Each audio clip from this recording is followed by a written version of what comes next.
Aloha, everybody. Hello, hello, hello. Welcome to my channel, Las Vegas Travel and More. This is Freestyle with Mark Fisher, and I'm your host, Mark Fisher. I'm glad to have you here. And this is a live stream that I'm doing. We're going to talk about no guest today. It's going to be me. I'm the guest. And so you're going to find out a bit more about me. Some of you watch me on our other channel, Scientology Peeling the Onion. And I've talked a lot about my time in Scientology and the cult and different abuses and things like that. But this is more about life, Las Vegas, travel, and more. That's what it's about. So it's a live stream. You can get in the chat. You can ask questions. I will be answering them. Or if you want to make any comments, I'll put those up as well. And we're going to have a guest appearance, of course, by Misha, as always. There'll be a playtime with Misha. And we're going to do a true and false segment where I answer true and false to different things. And I just wanted to welcome everybody here. If you haven't already, please subscribe to my channel, Las Vegas Travel and More. It's down in the description. You can click on it. And I really appreciate the support. The channel's growing and growing, and I want it to continue to grow. So I just appreciate you all for being here. So without further ado, I'm going to go ahead and get started here. And the first thing I'm going to talk about is Las Vegas, living in Las Vegas. I moved here in, I think it was November 1990, after leaving Scientology, along with my friends, as you know, Janice Gillum Grady, her husband, Paul, Janice's sister, Terry, and her husband, Fernando. And we moved here and got into the mortgage business and started our lives over. It was something different at the time. Las Vegas was boomtown at the time, as I've talked about in other videos. It was starting to grow really big, and the mortgage industry was the right industry to get into because people were buying houses, and the town was growing bigger and bigger and bigger. So I started out, I had no experience as a loan officer. We were working on commission only, so we had to work really hard in order to try and make any money. And it was difficult when we first started out. Didn't know anything about the mortgage business, had to learn on the ground. There wasn't as many lenders at the time. There was a lot of people who wanted to borrow money, but we were new at doing this sort of thing. So we kind of learned as we went along. And that lasted for a while. And I got used to living on my own, having my own apartment, paying my own rent, cooking food every once in a while. But to be honest with you, it was a lot cheaper to go out and eat at the buffets. I put on 35 pounds immediately after coming to Las Vegas because all of a sudden, we could eat food and didn't have to take so long to do it. So that was a big change in my life. And then we just wanted to get on with our lives and get started. That lasted for about a year. Las Vegas, it was fun at the time. It was new for me, going around seeing shows. I remember the first concert I ever saw, or the first show I ever saw when I came to Las Vegas, was Waylon Jennings' Sahara Hotel. And it was like $30 to go see the show and have great seats, great tickets. And so that was like my first experience with entertainment in Las Vegas.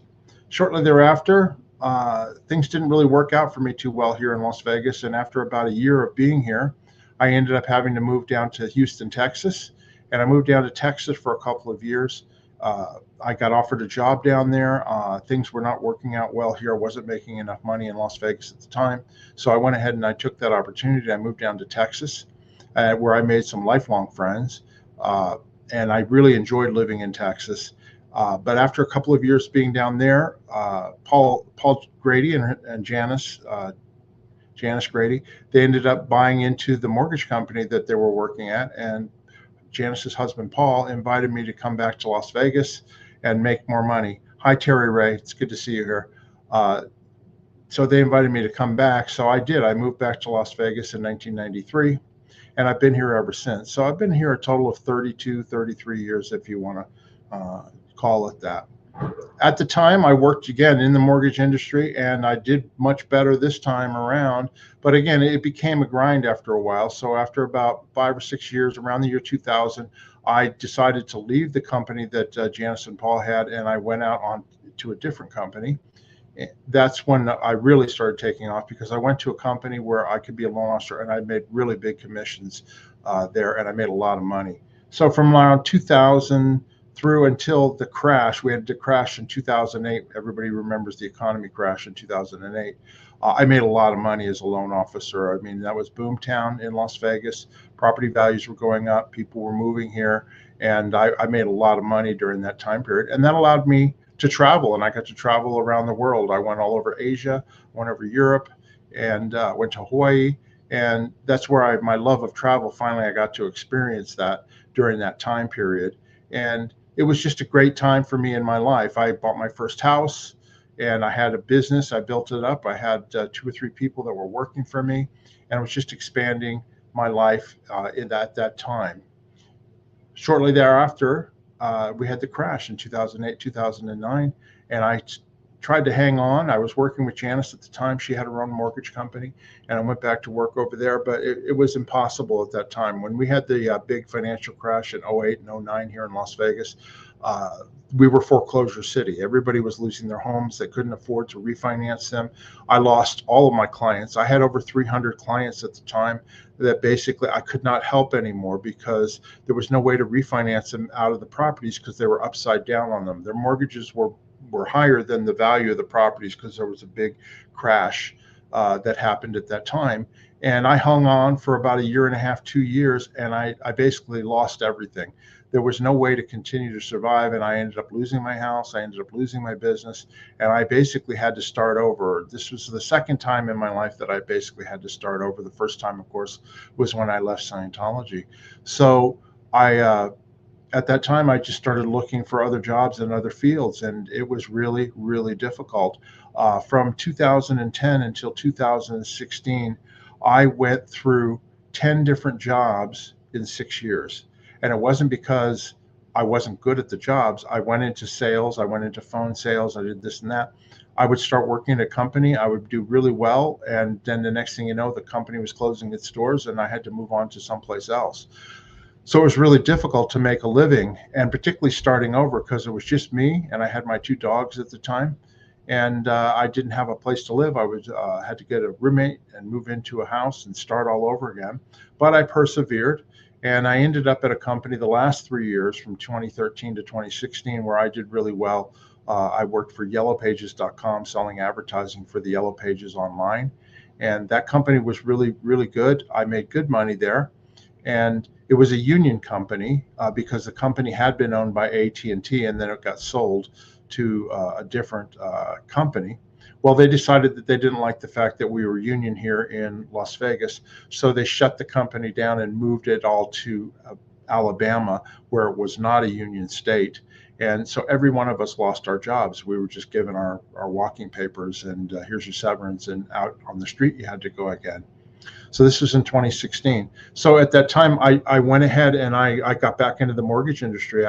Janice was still doing mortgages, and I had some other friends that were actually doing well because the market was turning around. So I got my mortgage license again in the state of Nevada, and I went back into the mortgage industry, and I worked from 2016 up until the middle of COVID. When COVID hit in 2020, of course, we were shut down. Everything was shut down. Business slowed down, and I ended up not doing as many mortgages during that time period. But also, one of the things that I enjoyed was the fact that I was less stressed. There was less stress in my life because when I was working in the mortgage industry, I mean, you're constantly answering the phone. I mean, the phone's ringing all the time.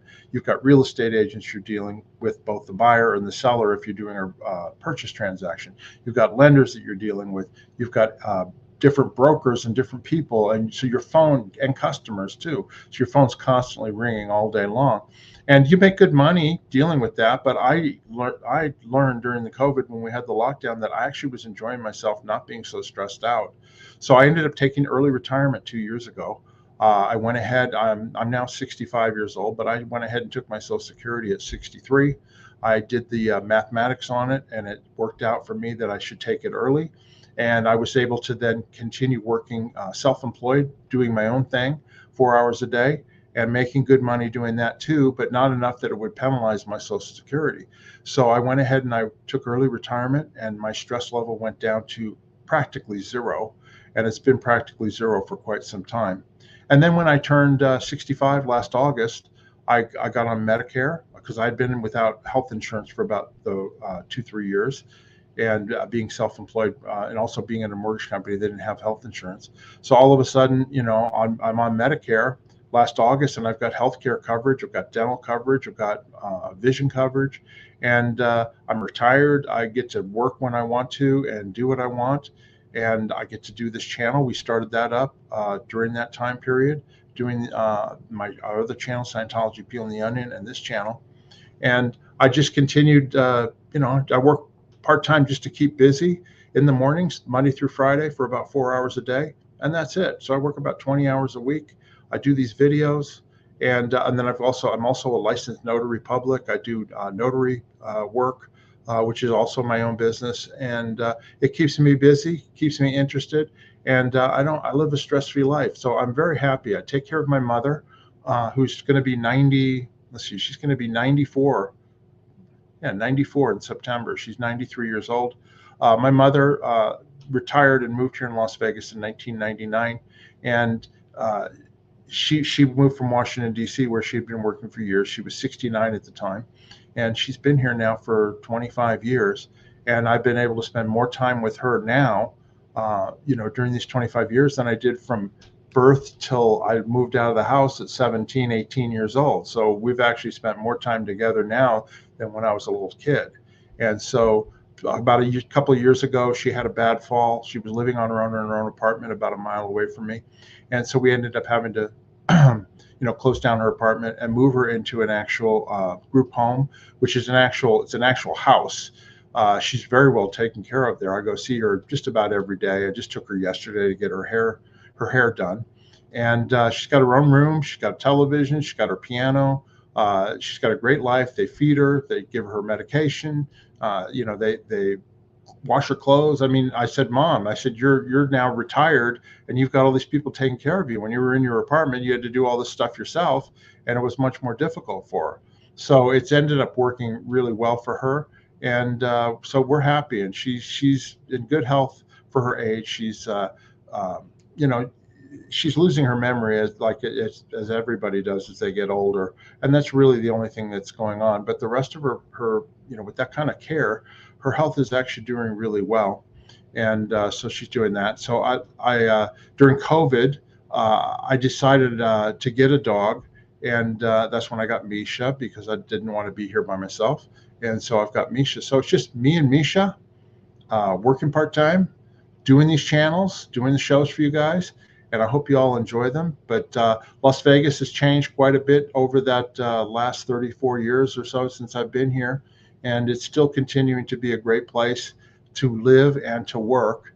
And that's pretty much my life history here.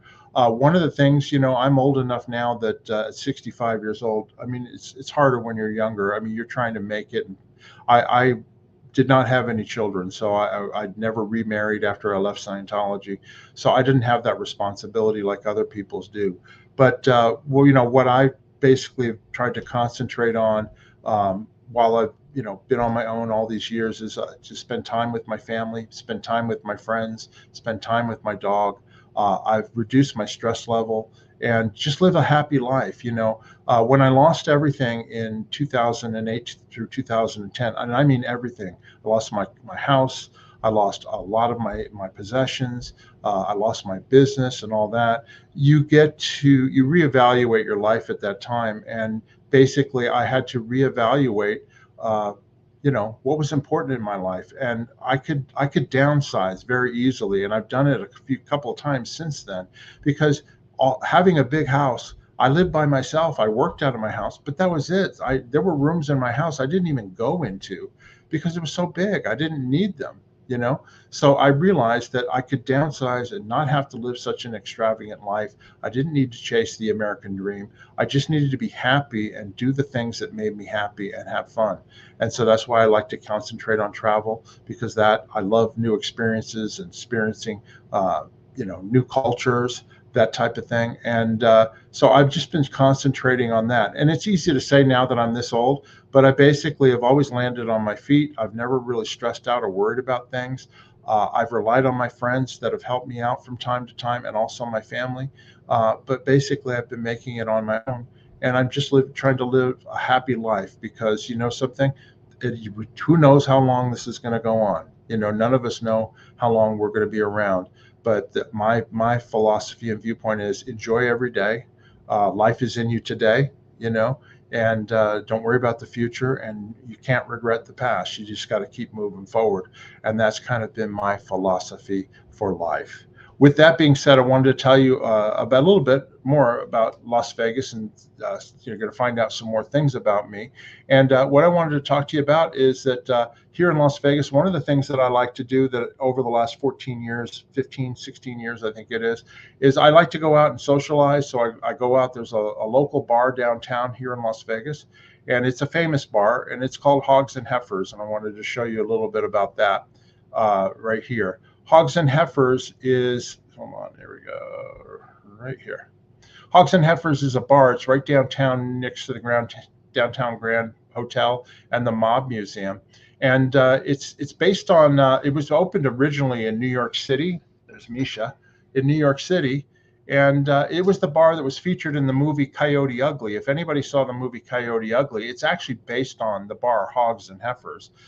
They actually approached the owner of Hogs and Heifers at the time to be a consultant on the film, and she said she'd be glad to do it, but she wanted the bar to be called Hogs and Heifers, and they wouldn't do that, so she decided not to be part of it. So instead, they hired one of her staff to be the consultant, and that pissed her off no end. So anyway, so we don't really particularly talk about that movie around her or around that bar.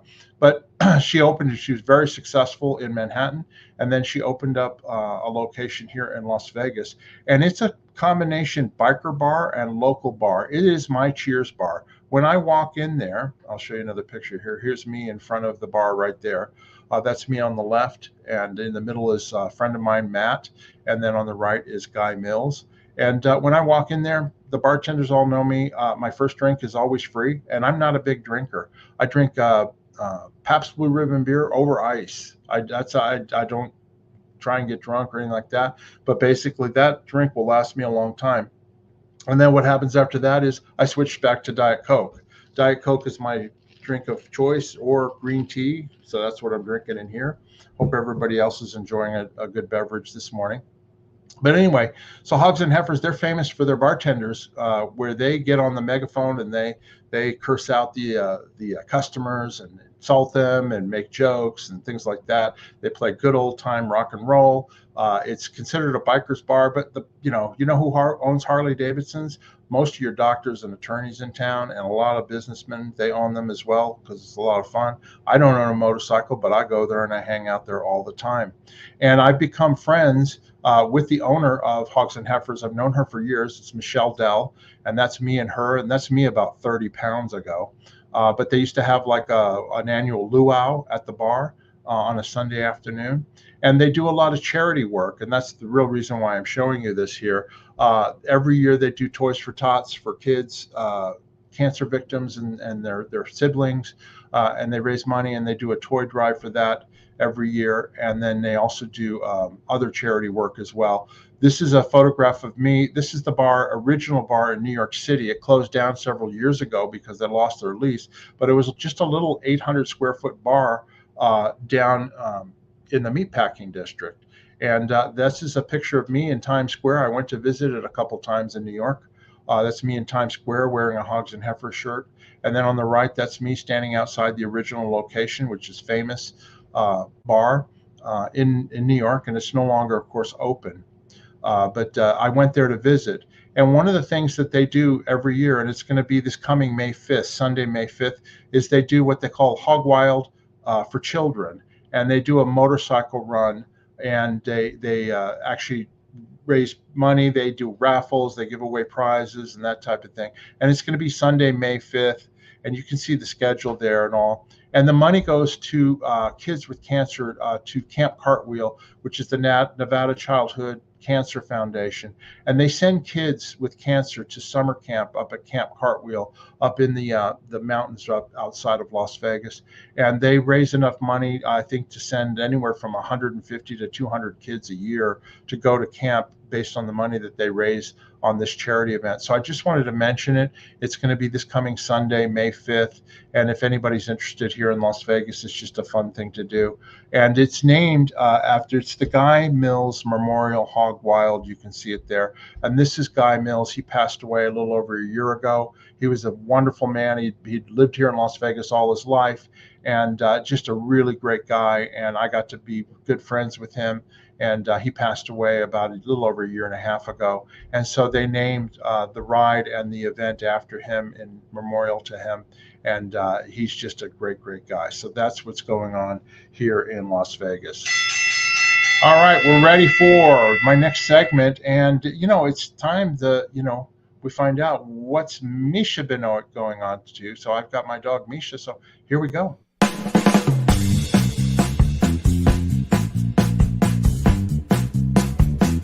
She's starting to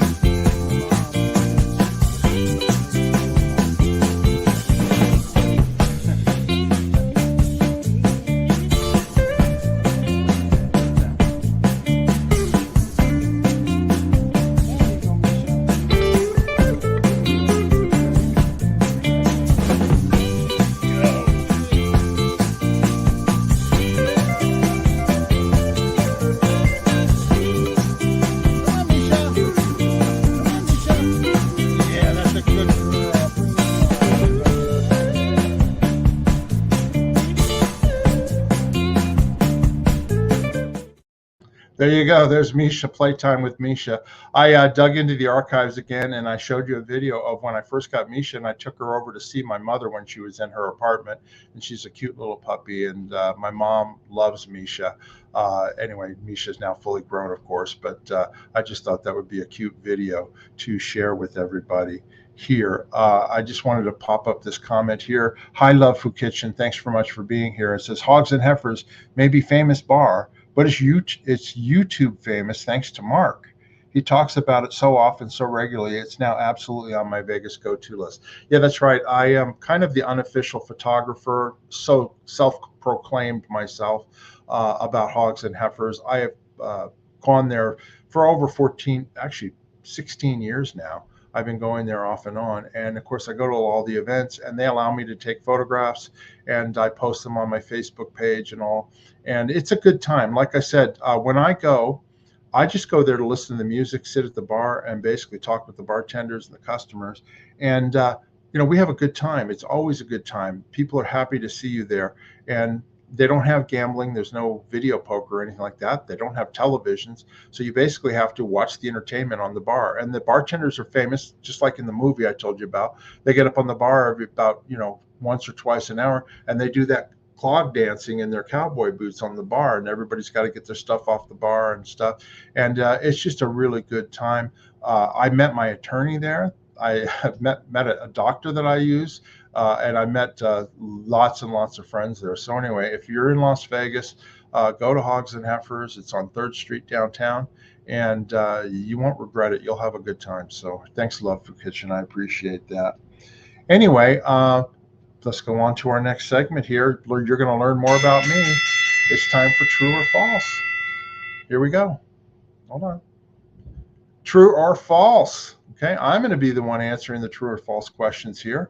And I hope you all enjoy them. So without further ado, let's get started.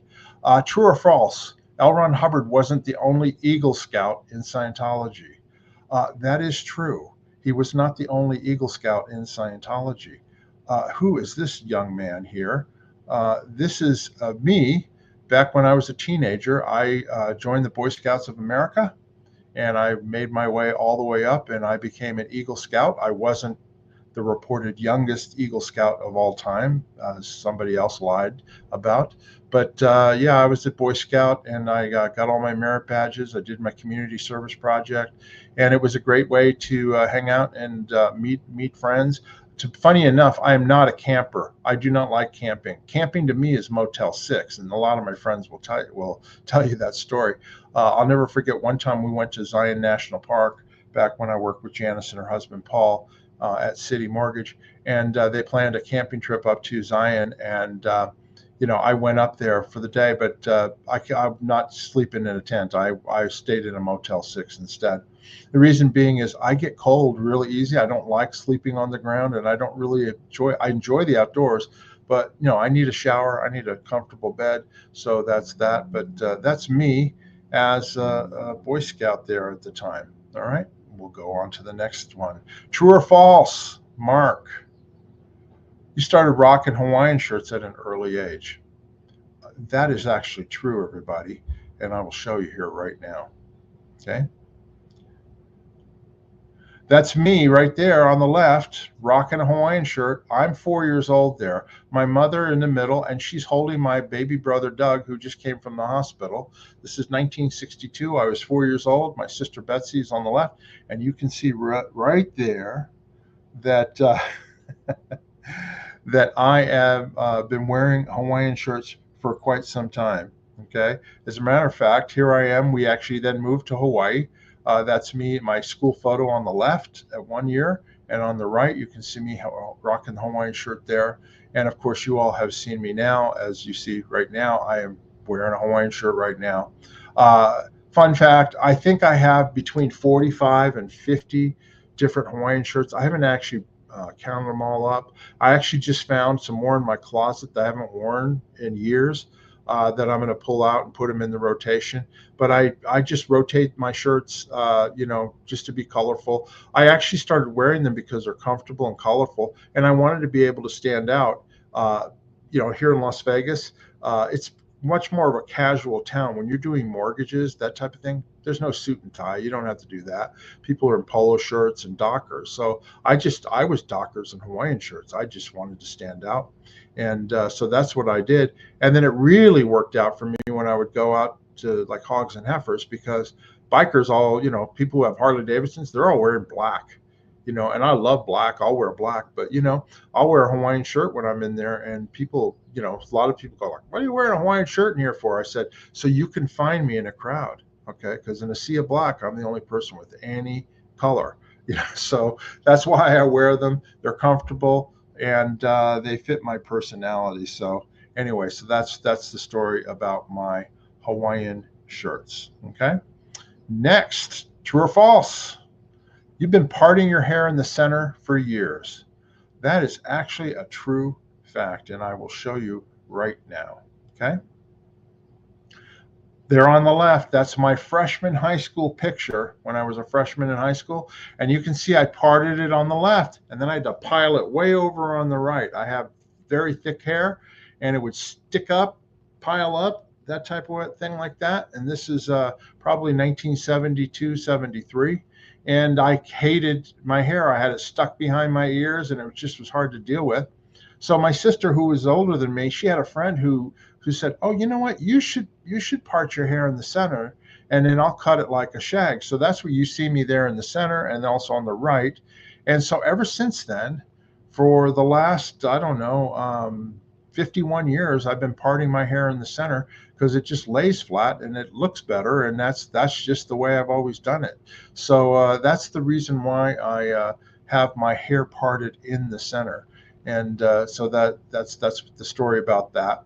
I also, at one point, I grew a beard after leaving Scientology. Here I am. My hair got really dark brown. I was born a towhead. I was a blondie when I was a little young kid, and then I was kind of a sandy brown when I was in Scientology. And then it got really dark brown, and I grew out a beard, and that was the thing to do. This is in the 1990s. And made me look older and all that. So I grew a beard. But then around 2000, my hair started to go a little bit gray. And I said, I'm going to start coloring my hair. And I thought, well, you know what?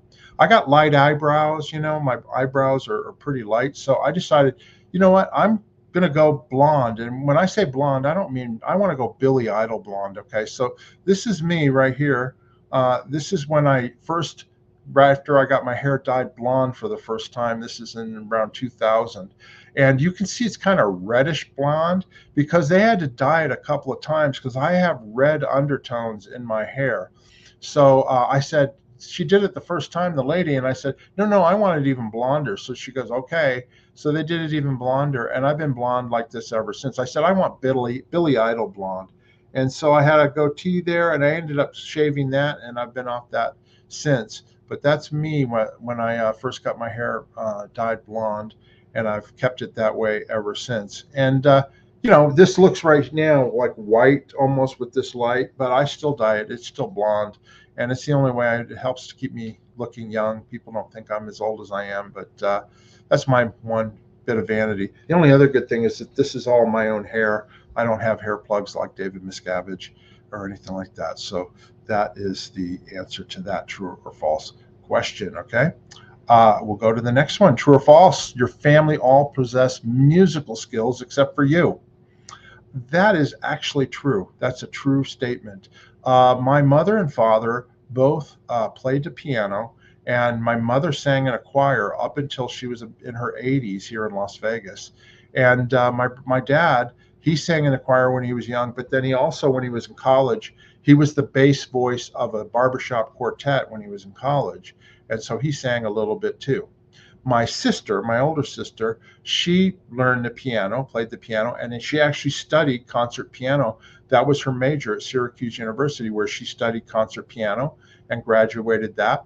And then she lived out the rest of her life teaching piano and to kids. And she had some students apparently that became very famous. Unfortunately, of course, she disconnected from us when I left Scientology and disconnected from my mother, and then she passed away several years ago. That's a whole nother story. But anyway, so she had musical skills. But the real musician, the real one, is my brother Doug, who is right here, and he is plays in a symphony orchestra. That's him there years ago, but he plays the bassoon, and that's what the bassoon is right there. And he started when he was in high school playing saxophone and then the bassoon. And then he went to college. He went to the Eastman School of Music in Rochester, New York, and he majored in bassoon. And when he graduated, he immediately got hired by the Columbus, Ohio Symphony Orchestra as the second bassoonist. And he has been there ever since. He's been there probably 40 something years playing in the symphony orchestra. And he plays with everybody. I mean, anybody that comes into town at the symphony orchestra, he's played with Luciano Pavarotti. He's played with James Taylor. He's played with all sorts of famous classical musicians, as well as popular musicians that come to town in concert and need to have an orchestra behind them. And not only is my brother plays the bassoon and in the symphony, but he's been the president of the Musicians Union, AFL-CIO union, the president of the Musicians Union in Columbus, Ohio, for probably almost 30 years. He gets elected to that position every year, and he's the one who negotiates all the union contracts for musicians, and he takes care of their benefits. And so he's a real powerhouse where that comes. So that's my brother. He's a real musician.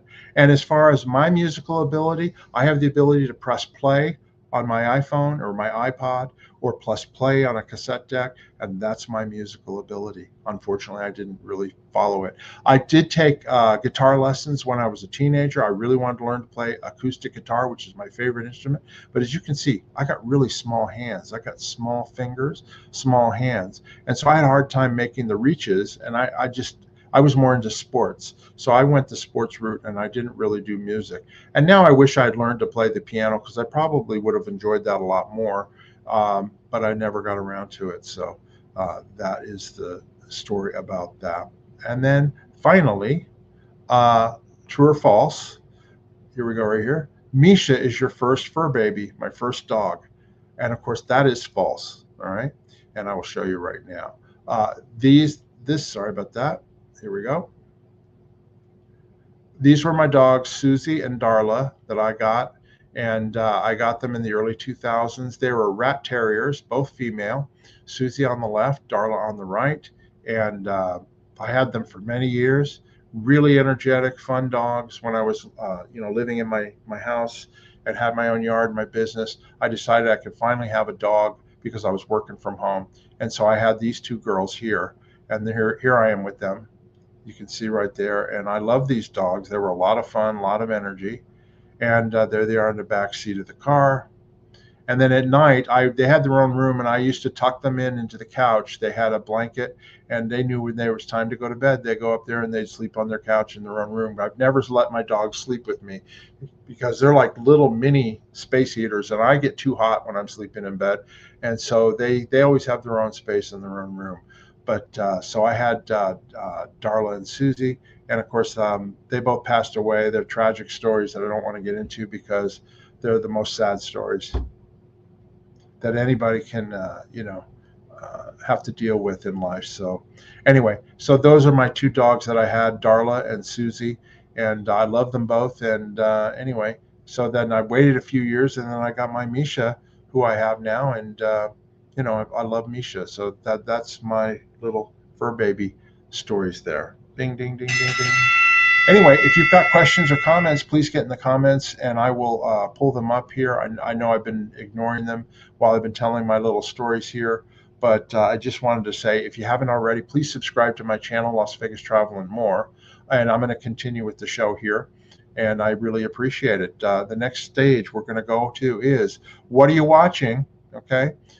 This is my weekly little segment where I talk about what I'm watching on television or at the movies. And of course, I talked to you last week about Shogun. Shogun finally finished this week, the finale. It's on Hulu or FX. You can stream them on there. And Shogun, as I told you before, is it's based on the novel by James Clavell, which is my favorite book of all time. I've read it 5 or 6 times. It's 1,300 pages. It's long, but you'll enjoy every page of it.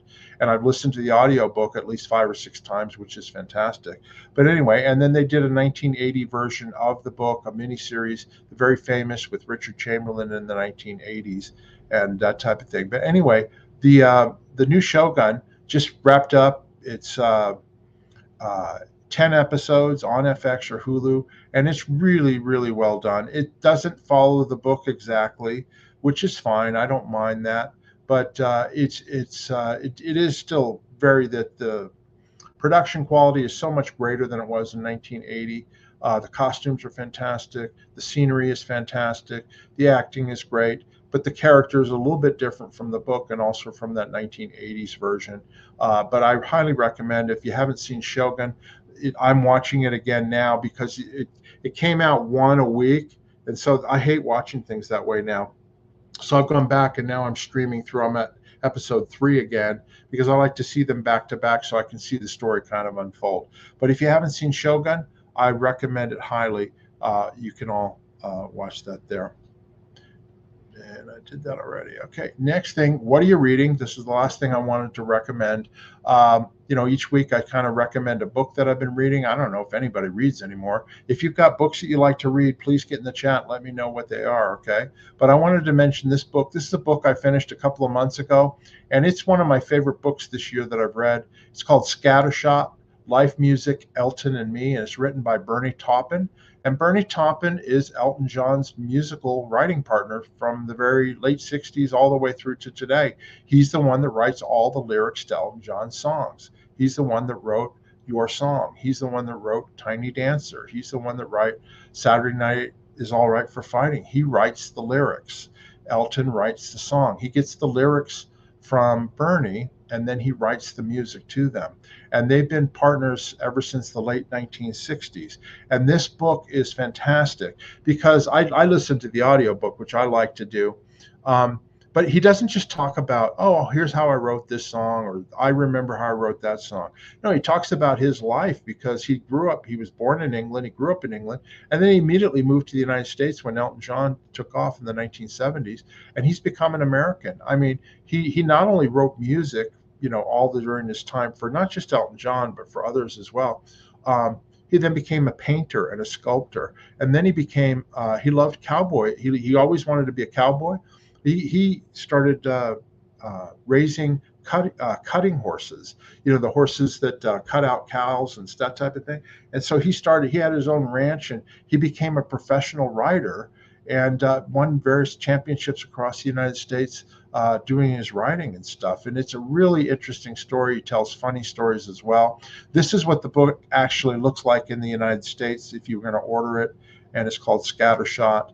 I really highly recommend it. And then this week I was watching on YouTube, and both Elton John, that's Elton John and Bernie Taupin right there, they won the Library of Congress Gershwin Prize for Popular Song. And I was watching YouTube, and there were different artists that performed Elton John, Bernie Taupin songs. And I saw this fantastic clip. I don't know if anybody's metalheads here. I like all types of music, but Metallica did an absolutely killer version of Funeral for a Friend, Love Lies Bleeding, that whole song from Goodbye Yellow Brick Road. And it kicks ass. It's fantastic. As a matter of fact, Elton John and Bernie, when it was over, they stood up and said, amazing, because it's an amazing thing. And I posted that clip on my YouTube channel. So if you or not on my YouTube, on my Facebook page, if you haven't seen it, you like that type of thing, please watch it. So that's that. Bernie Taupin, Scattershot, that's my book recommendation for the week. All right, let me get through, see if I have any comments here, things that people like to say. I appreciate you all being here and watching. Next week, I just wanted to mention I'm going to have a guest, which is going to be Janice's daughter, Erin Grady.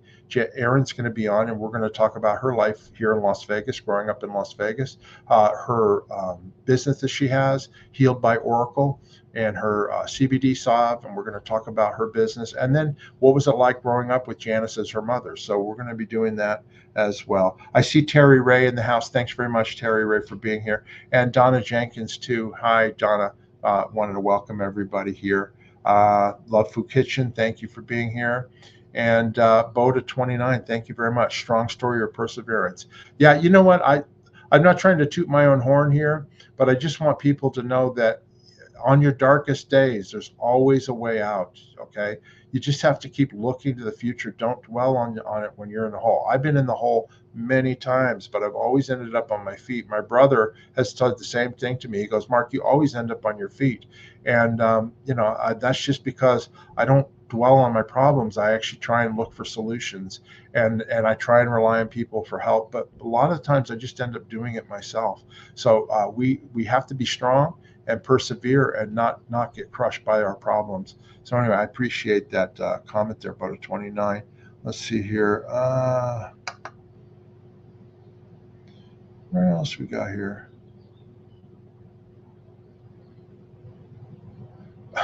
Love Fukuch just says, channeling the wise beard man there. Thanks very much. That's Mark Bunker, is the wise beard man. And Love Food Kitchen also says, I never had any dogs other than Huskies. I couldn't even imagine having a Labradoodle or Terrier. Got to be a mad wolf dog for me. That's funny. I love my two little rat terriers. They were full of energy and all that, but they had completely different personalities. Susie was the older one, and she was a lap dog. She literally wanted to follow me everywhere I was at. If I was watching television, she wanted to be up in my lap. And then, of course, if she was up in my lap, then Darla would have to get in my lap. So I'd have two dogs in my lap, and they'd fall asleep while I was watching TV.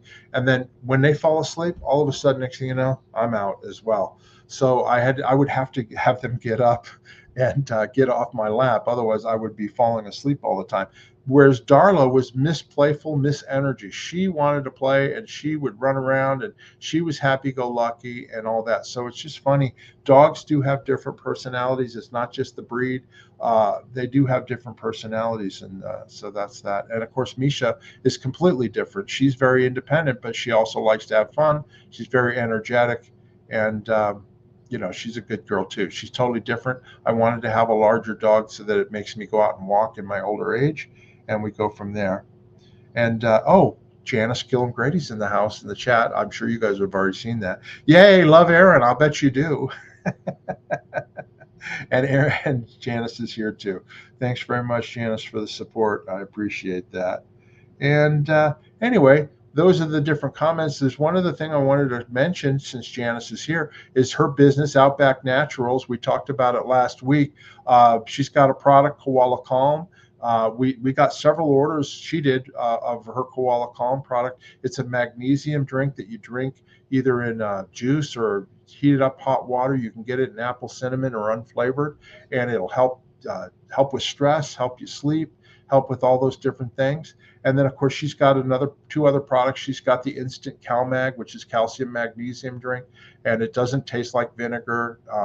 Anyway, so she's got that. And then she's got a joint formula, which I've got a bottle of it right here.